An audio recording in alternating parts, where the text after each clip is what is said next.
Baruch atah asher ha'anat melecha ha'olam asher kiddushani mitzvotav v'tzivani lehitatif latzitzit.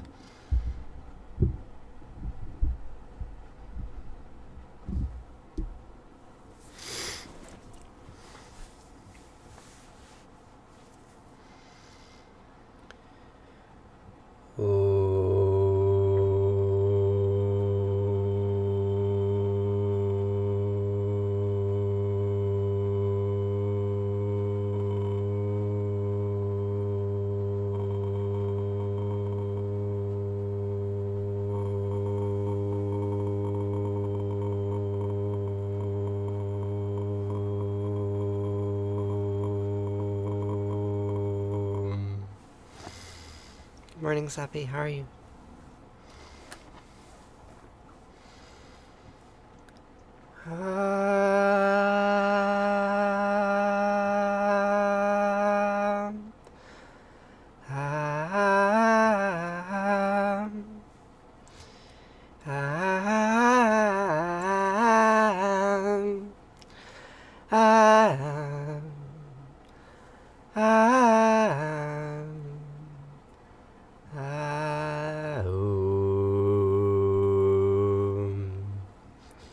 You moved with your partner to a new place. I'm glad to hear that.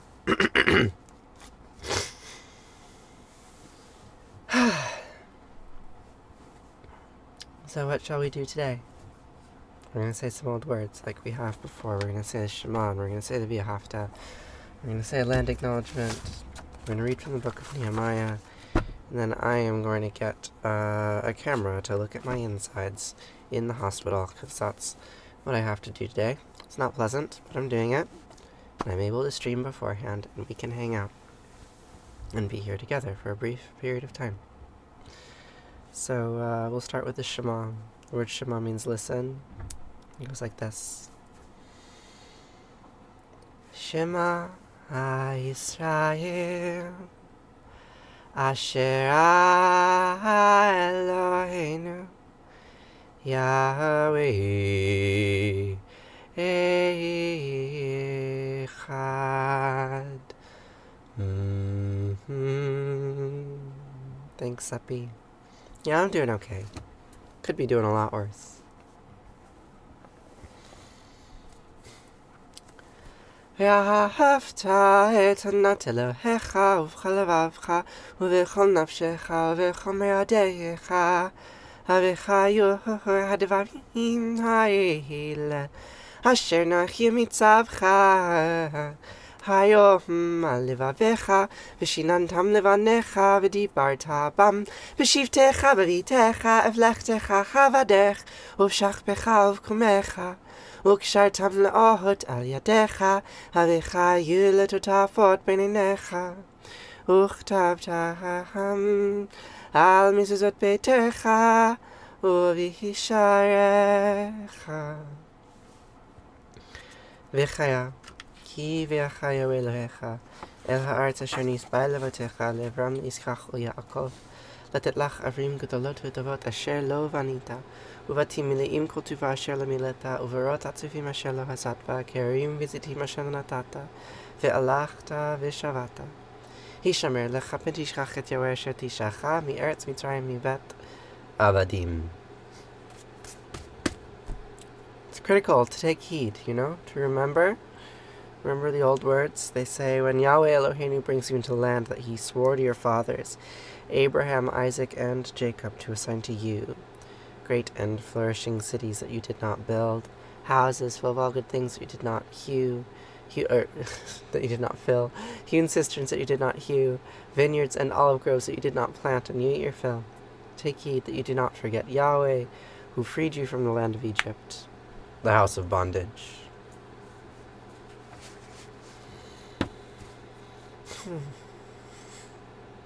Good morning. Good morning. I am feeling thin today, right?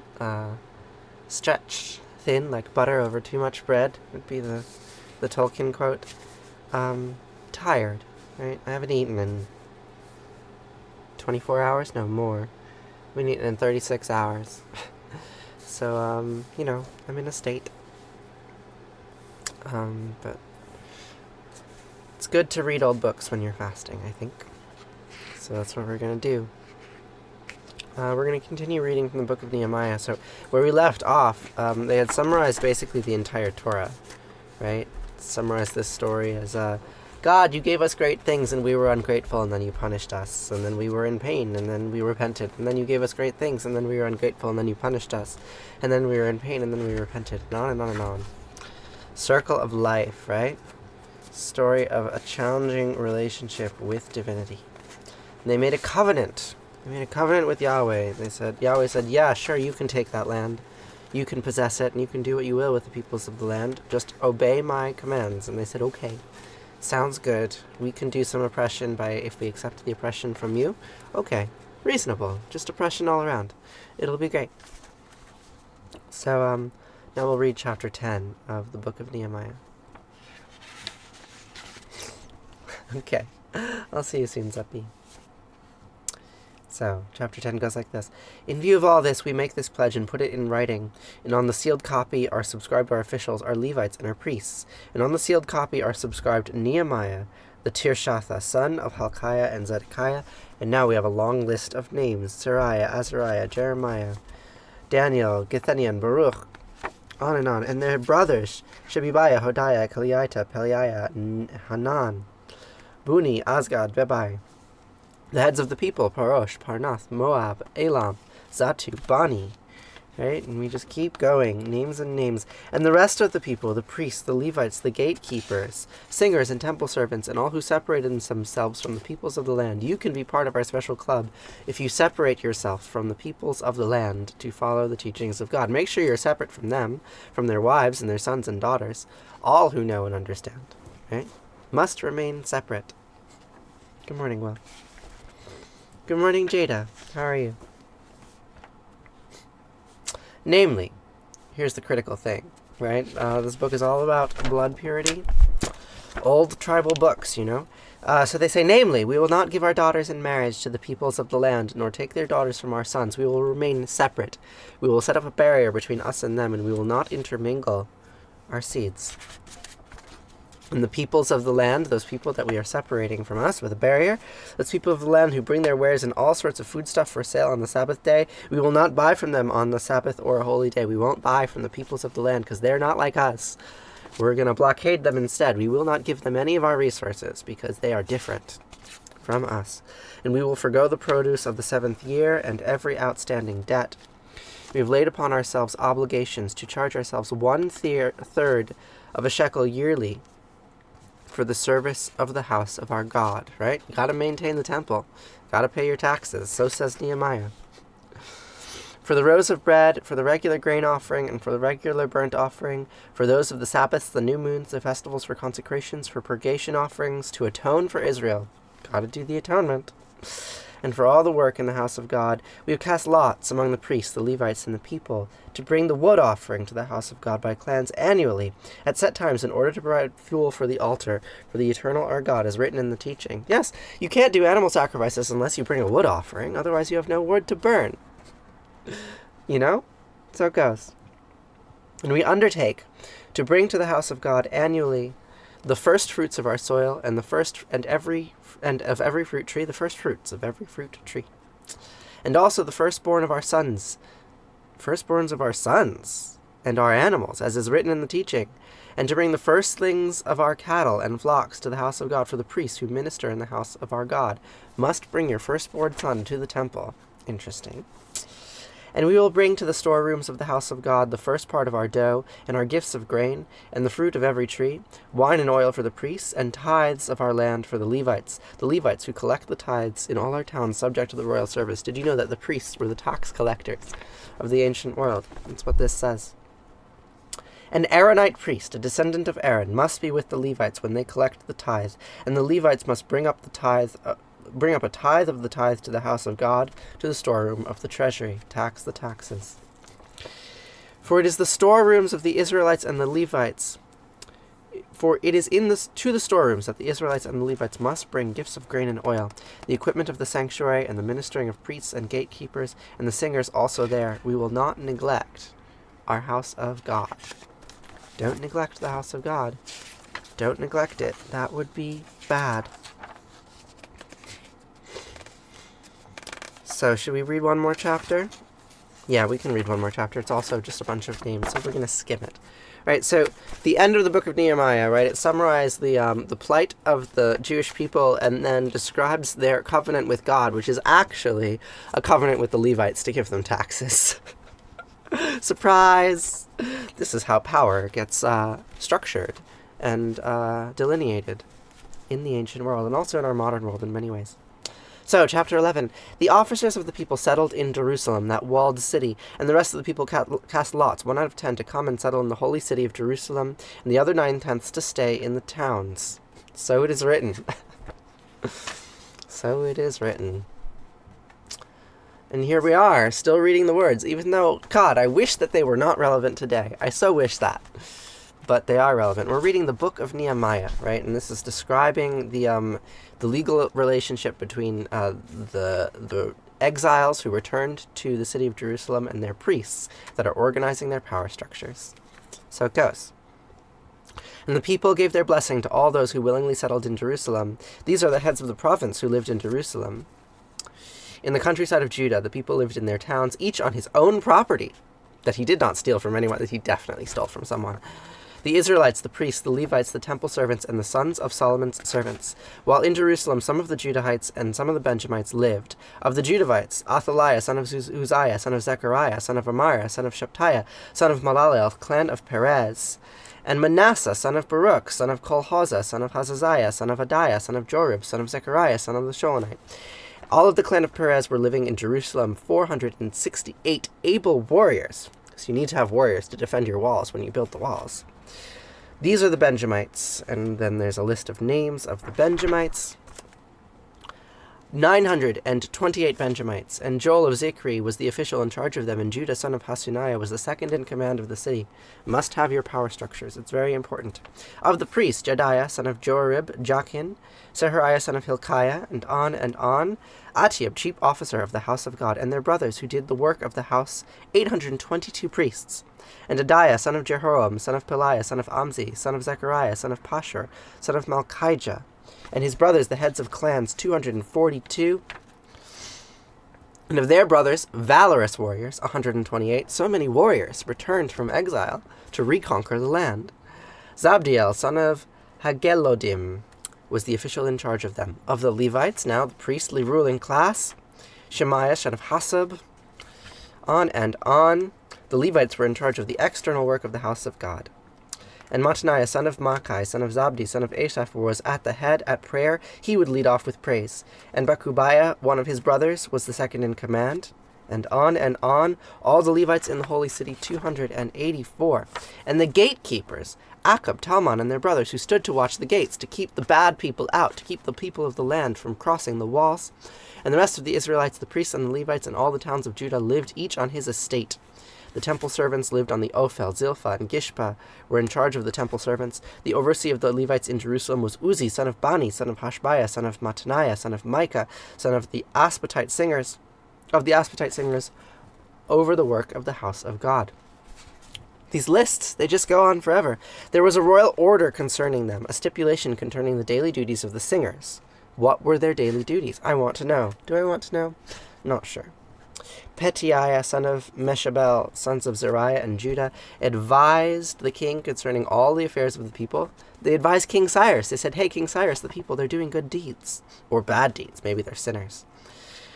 As concerns of the villages with their fields, some of the Judahites lived in Kirath Arba and its outlying hamlets, in Dibon and its outlying hamlets, in Jacobezel and its villages, in Jeshua, in Moldiah, in Beth Pelet, in Hazar Shul, in Beersheba and its outlying hamlets. Beersheba's still around. In Ziklag, in Macedonia and its outlying hamlets. And on, so many little villages. Zanoah and Aldulam in their villages. Lachish in its fields. Azekah and its outlying hamlets. And they settled from Beersheba to the valley of Hinnom. That was the kingdom, the re-established kingdom of Judah. And Benjamites from Geba to Mishmash, Ajiah and Bethel and its outlying hamlets. Anathoth, Nob, Ananiah, Hazor, Ramah, Gittiam, Hadid, Zeboim, Nebalat, Lod, Ono Geharshim. Some of the Judahite divisions of the Levites were shifted to Benjamin. And that was how they structured their power.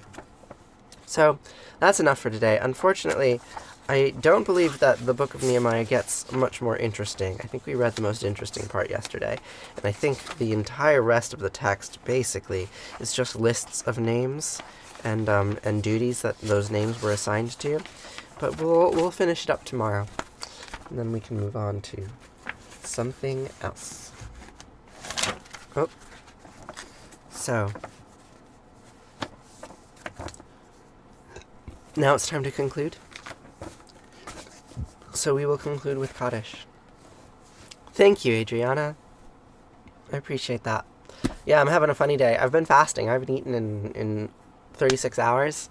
Going to have a medical procedure. I'm not excited about it, but it's okay. You live the life you live. Yeah, so now we're going to say Mourner's Kaddish. Right? We're going to repeat the unrepeatable name of God, right? That's what it says. Praised, glorified, exalted is your name from eternity to eternity. Thanks, Mills. You're looking great too. Thank you, Adriana. So, Kaddish is interesting, right? Because the text of the Kaddish is basically just like, exalt the holy name. Exalt the holy name without saying it. And it's become associated with death because, my understanding from what I've gleaned of like what Judaism is sort of at its core is that it's exaltation of an irreducible, inexpressible holiness, and the basic instructions are to repeat it over and over, right? Repeat, and maybe one day you'll understand. So the Mourner's Kaddish is just that. It says, repeat the holy concept, and it became associated with death because when you die, it's your responsibility to ensure that your children are repeating the same holy concepts, right? And so you get an unbroken chain of repetitions of Kaddish dating all the way back to your earliest ancestors, right? And so that's how it became associated with death, is that mourners became obligated to say these words to carry on their lineage. And Kaddish means many things, right? Grief time. Oh dear. We're running out of fuel here a little bit.